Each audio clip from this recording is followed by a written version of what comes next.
Voici une question dont la réponse va sûrement en étonner plusieurs. Est-ce que Dieu a besoin des institutions religieuses? Les Saintes Écritures vont nous donner une réponse surprenante aujourd'hui même à l'émission À travers la Bible.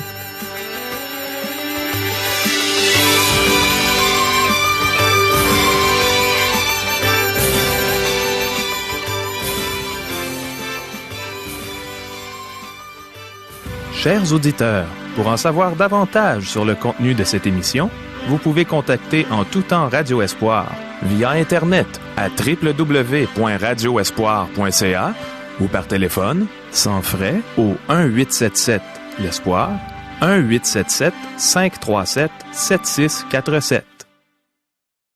Bonjour, ici Caro. Je crois que si nous sommes bien attentifs à l'enseignement que Dieu va nous donner aujourd'hui, on va devenir de meilleurs serviteurs pour lui et on va marcher dans la joie. Voici nos questions. Est-ce que le fait que Jésus soit monté sur un âne était un signe de son humilité? Est-ce que la prospérité peut nous éloigner de notre but de servir Dieu? Selon Dieu, est-ce que richesse est synonyme d'influence?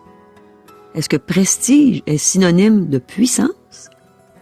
Vers qui devons-nous nous tourner si nous voulons que la situation s'améliore dans notre pays, vers le gouvernement ou vers Dieu? Est-ce que Dieu a besoin des institutions religieuses?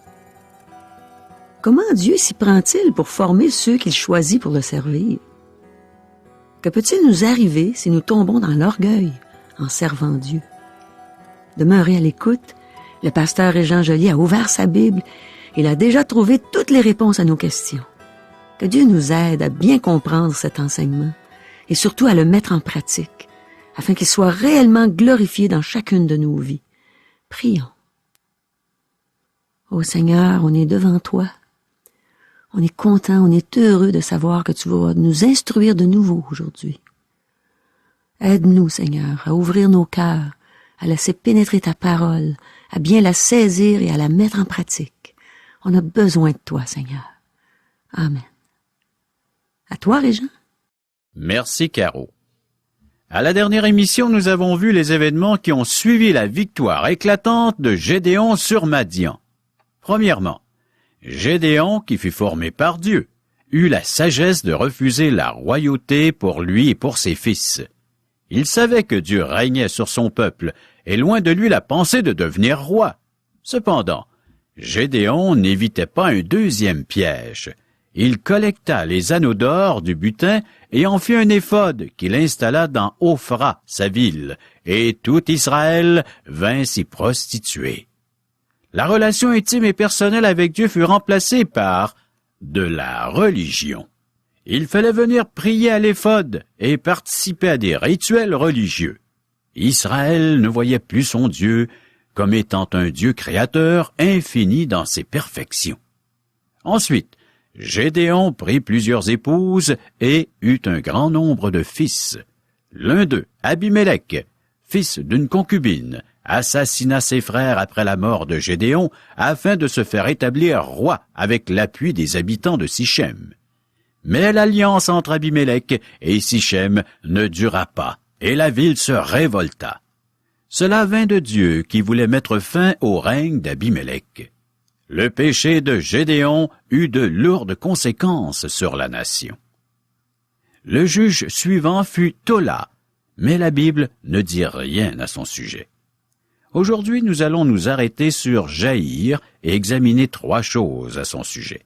Chers amis, débutons notre lecture du livre des Juges, chapitre 10, versets 3 à 5. Après lui se leva Jaïr, le Galaadite, qui fut juge en Israël pendant 22 ans. Il avait 30 fils, qui montaient sur 30 ânons et qui possédaient 30 villes, appelées encore aujourd'hui bourgs de Jaïr, et situées dans le pays de Galaad.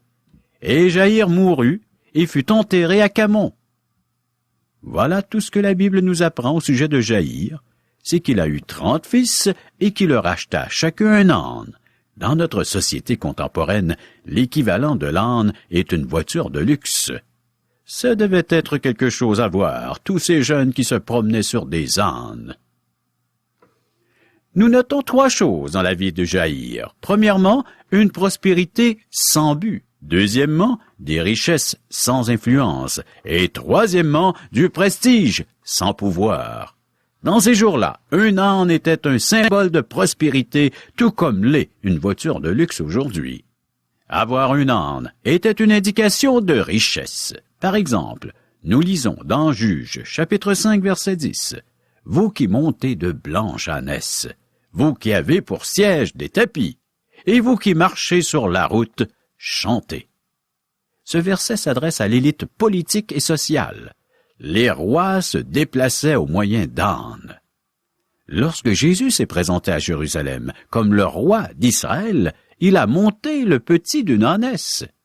Un verset dans Zacharie est souvent mal compris.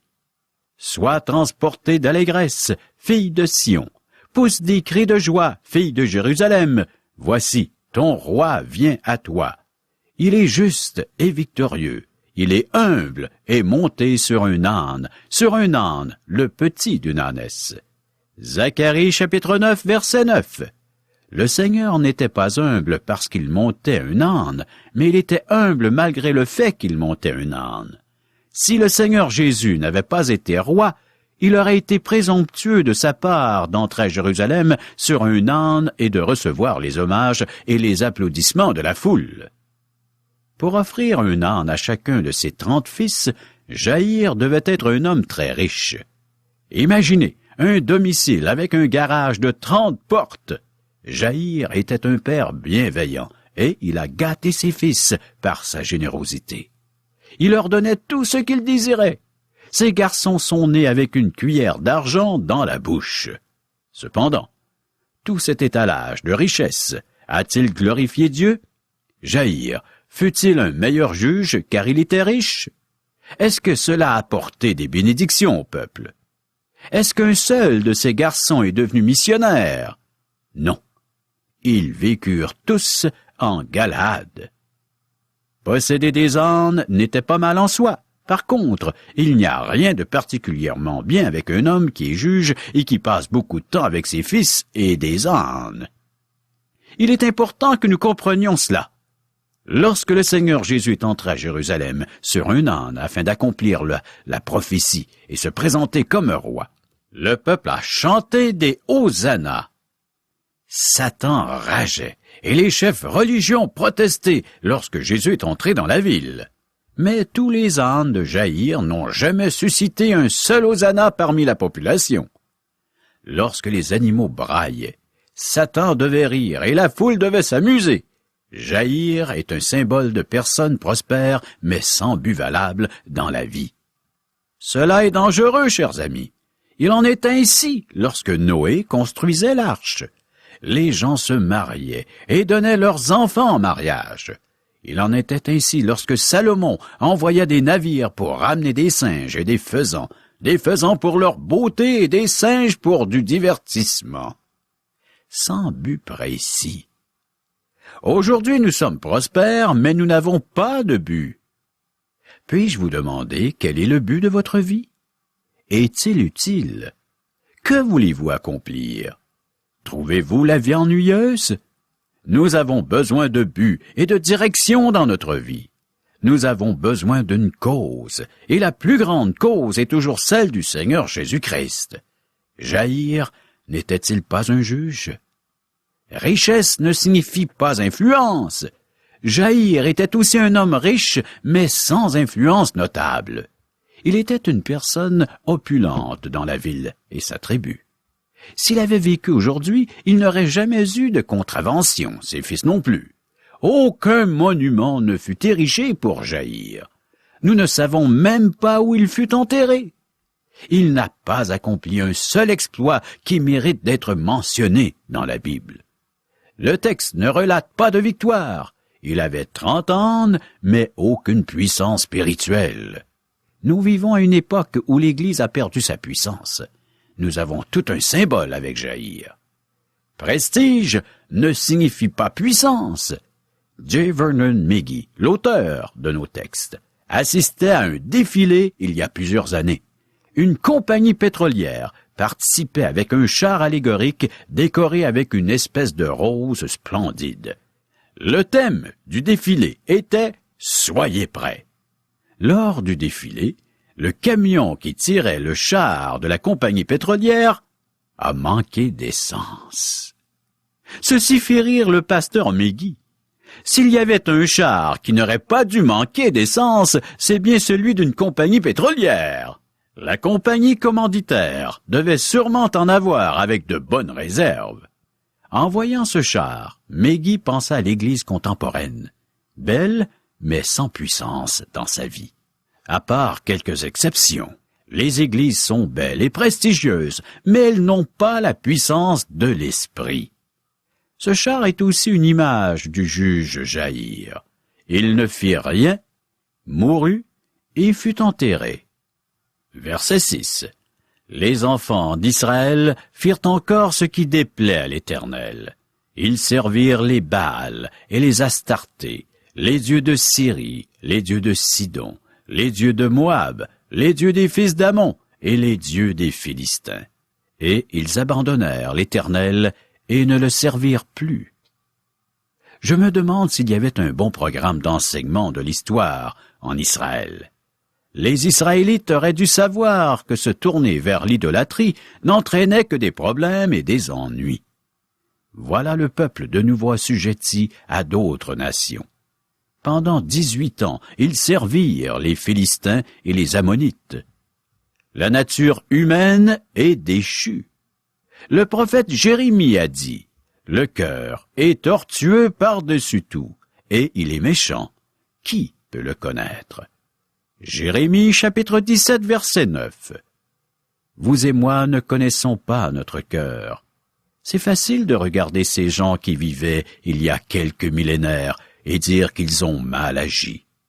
En tout cas, c'est beaucoup plus facile que de dire que nous n'agissons pas bien. En effet, si nous regardons l'ensemble des églises, nous constatons beaucoup d'apostasie. La nature humaine est ainsi faite, et même notre pays ne va pas bien. Nous avons voté différents partis au gouvernement, mais cela n'a pas vraiment amélioré quoi que ce soit. Pourquoi?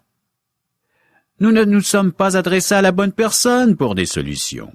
Il faut revenir à Dieu si nous voulons voir des améliorations. Lorsque l'ensemble d'une population se détourne de Dieu, nous n'avons que des problèmes. Verset 7. La colère de l'Éternel s'enflamma contre Israël, et il les vendit entre les mains des Philistins et entre les mains des fils d'Ammon. Dieu ne dépend pas des institutions religieuses. Dieu peut rejeter les ouvriers et les institutions qui ne font pas leur travail. Bien des gens pensent que Dieu a besoin de leur Église, de leur confession religieuse, ou d'une Église en particulier, ou d'un pays comme le Canada qui envoie des missionnaires dans le monde. Mes amis, Dieu n'a pas besoin de qui que ce soit. Il n'est pas dépendant de nous. Cependant, nous dépendons de lui. Israël est dans un creux. Les choses ne vont vraiment pas bien. Versets 8 à 10. Ils opprimèrent et écrasèrent les enfants d'Israël cette année-là. Et pendant 18 ans, tous les enfants d'Israël qui étaient de l'autre côté du Jourdain, dans le pays des Amoriens en Galaad. Les fils d'Ammon passèrent le Jourdain pour combattre aussi contre Juda, contre Benjamin et contre la maison d'Éphraïm. Et Israël fut dans une grande détresse. Les enfants d'Israël crièrent à l'Éternel en disant, « Nous avons péché contre toi, car nous avons abandonné notre Dieu, et nous avons servi les Baals. » Lorsque le peuple atteignait un creux profond, il voyait son désespoir et il criait à Dieu. C'est toujours notre fameux cycle qui se répète. Versets 11 à 18. L'Éternel dit aux enfants d'Israël, « Ne vous ai-je pas délivré des Égyptiens, des Amoriens, des fils d'Ammon, des Philistins? Et lorsque les Sidoniens, Amalek et Maon vous opprimèrent, et que vous criâtes à moi, ne vous ai-je pas délivré de leurs mains? Mais vous m'avez abandonné, et vous avez servi d'autres dieux.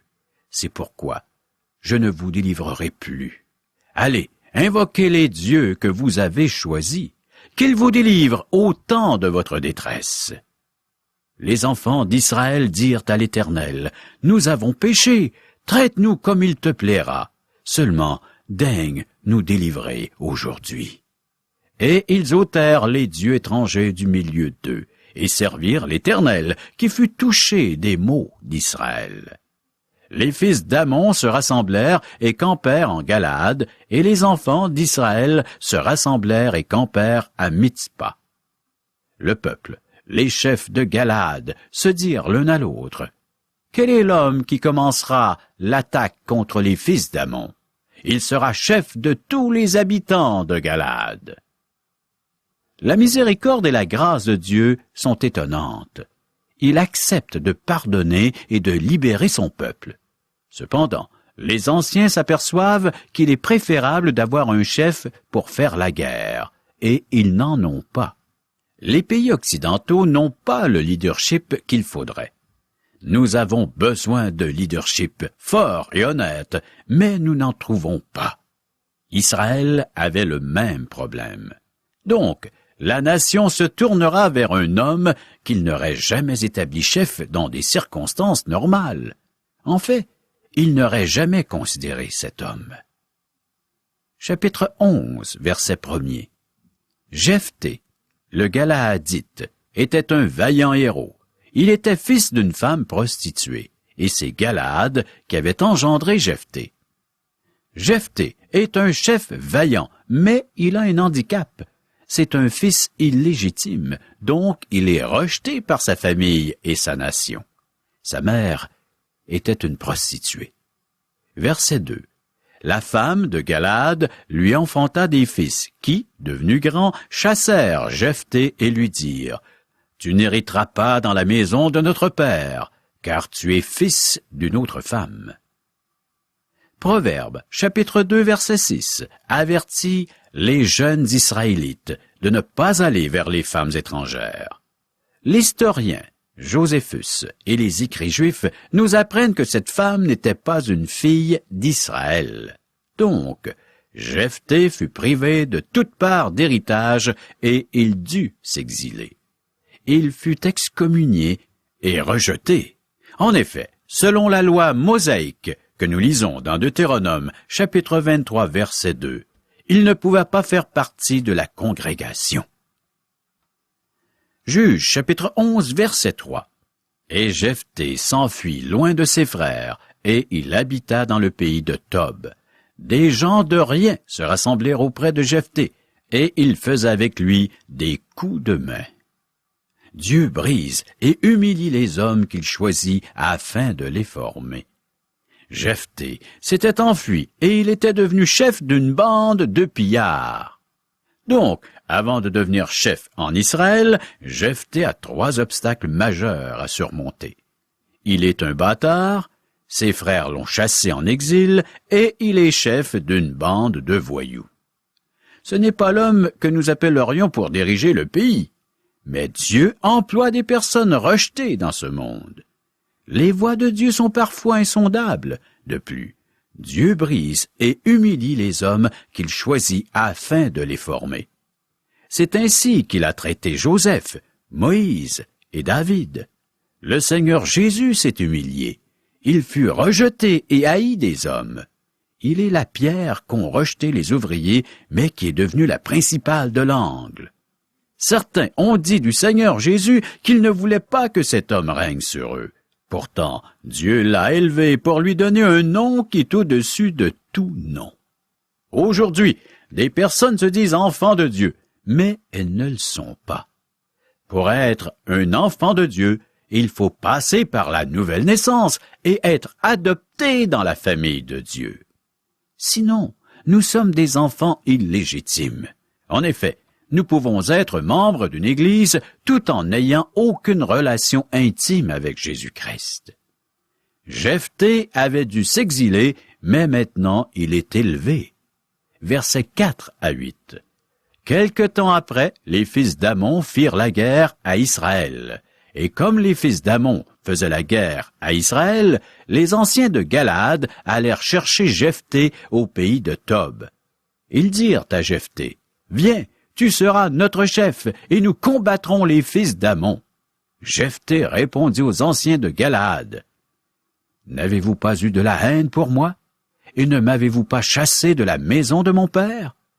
Pourquoi venez-vous à moi maintenant que vous êtes dans la détresse? » Les anciens de Galaad dirent à Jephthé, « Nous revenons à toi maintenant, afin que tu marches avec nous, que tu combattes les fils d'Ammon, et que tu sois notre chef, celui de tous les habitants de Galaad. » Les anciens d'Israël firent une proposition avantageuse à Jephthé. Versets 9 et 10.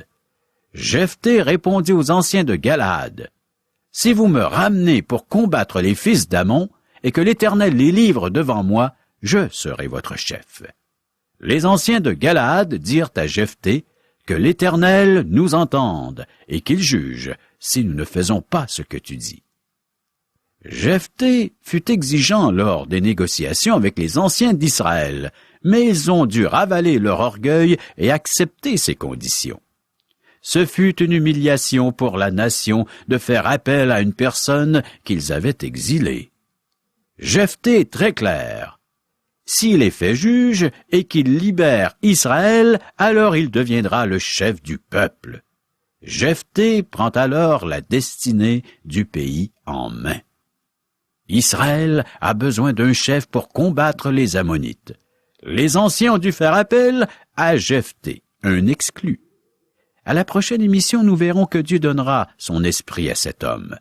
Les bien-pensants d'Israël avaient exilé Jephthé. Cependant, les anciens furent humiliés. Si nous ne voulons pas servir Dieu avec amour et aimer notre prochain, Dieu peut utiliser quelqu'un d'autre pour bénir son peuple. Si nous tombons dans l'orgueil, Dieu peut facilement nous remplacer. Le principe de Dieu est très simple. Il haït les orgueilleux, mais fait grâce aux humbles. Cette vérité nous est rappelée dans le Nouveau Testament, entre autres par deux serviteurs de Jésus-Christ, l'apôtre Pierre et Jacques. Écoutons ce que Jacques a à nous dire à ce sujet. L'Épître de Jacques, chapitre 4, versets 6 et suivants. Il accorde au contraire une grâce plus excellente. C'est pourquoi l'Écriture dit, « Dieu résiste aux orgueilleux, mais il fait grâce aux humbles. Soumettez-vous donc à Dieu, résistez au diable, et il fuira loin de vous. Approchez-vous de Dieu, et il s'approchera de vous. Nettoyez vos mains, pécheurs, purifiez vos cœurs, hommes irrésolus. Sentez votre misère, soyez dans le deuil et dans les larmes, que votre rire se change en deuil, et votre joie en tristesse. » Et ce dernier texte, « Humiliez-vous devant le Seigneur, et il vous élèvera. » Je viens de vous lire Jacques, chapitre 4, versets 6 à 10, où il vous parle que Dieu est prêt à exaucer, Dieu est prêt à écouter, à entendre les cris de celui qui s'humilie, qui s'abaisse, qui reconnaît sa misère, celui qui prend la place qui lui revient devant Dieu, devant le Seigneur Jésus-Christ, celui qui a besoin d'aide, celui qui a besoin d'être lavé, d'être purifié, celui qui a besoin d'être soutenu, encouragé, consolé. Tu ne peux faire l'ouvrage par toi-même, par tes propres forces. Va puiser là où est la force, là où est l'énergie, pour tous les jours, cette grâce suffisante que Dieu t'accorde, sa présence. Il est là, et il n'attend que tu fasses le pas de foi en allant vers lui, en te confiant en lui. Oui, réalise l'être que tu es, et par le fait même reconnais l'être qui il est face à toi. Le grand Dieu Tout-Puissant, celui qui peut tout, celui qui peut pardonner à celui qui se repent, qui admet ses fautes. Chers amis, préparons-nous pour la prochaine émission en lisant Juges, chapitre 11, versets 11 à 40. Oh, merci beaucoup, Régent. Dieu emploie des personnes rejetées dans ce monde, puis il humilie les hommes qu'il choisit afin de les former.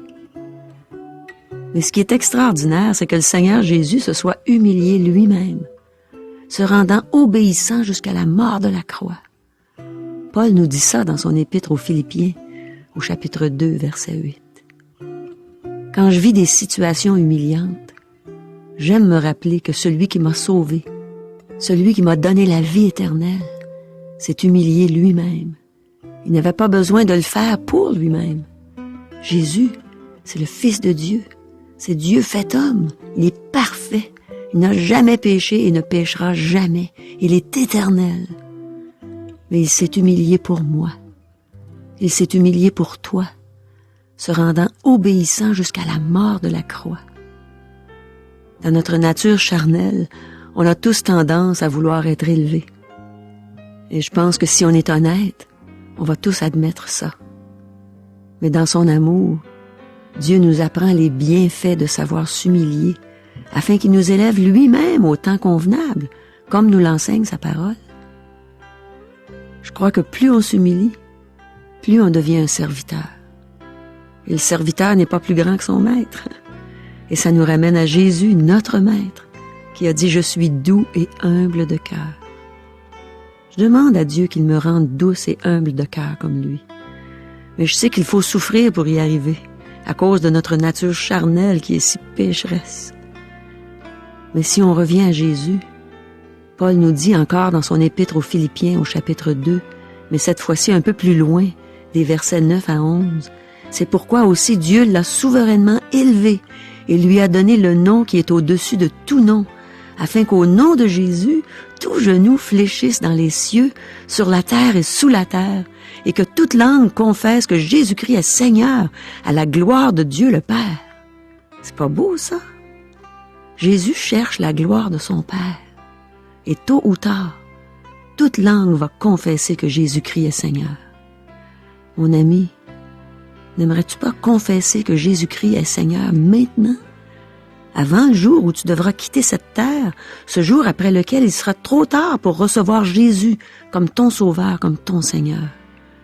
Ne résiste pas devant l'appel de Dieu. Ce serait de l'orgueil, et Dieu résiste aux orgueilleux. Entends son appel maintenant. Jésus frappe à la porte de ton cœur. Il veut entrer, il veut faire sa demeure chez toi. Il veut devenir ton Sauveur, ton Maître, ton grand frère. Il a payé cher pour que tes péchés soient effacés. Il l'a payé de son sang, de sa mort à la croix. Mais il n'effacera pas tes péchés si tu ne crois pas qu'il a le pouvoir de le faire. Crois au Seigneur Jésus et tu seras sauvé.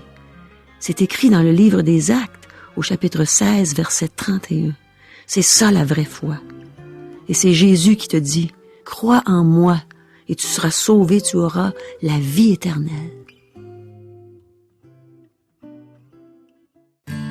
Chers amis, nous vous invitons à correspondre avec nous afin de recevoir un cours Parole par poste.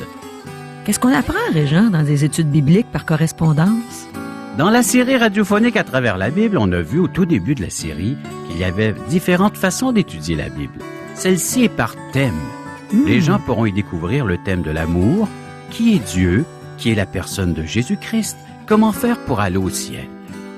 Ça a vraiment l'air intéressant. Aimerais-tu nous en dire un peu plus long? Tous les thèmes, les grandes questions que les gens se posent, sont répondus à travers la Bible.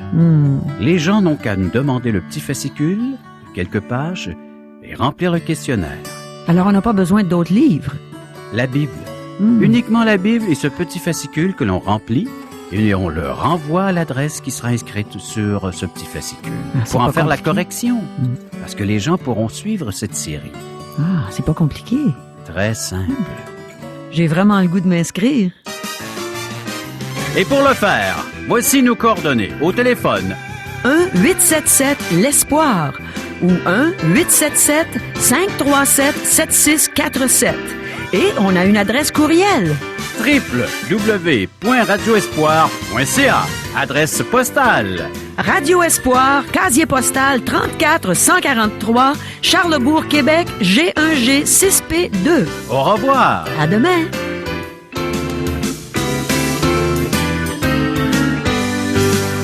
Cette émission vous a été présentée par Radio Espoir.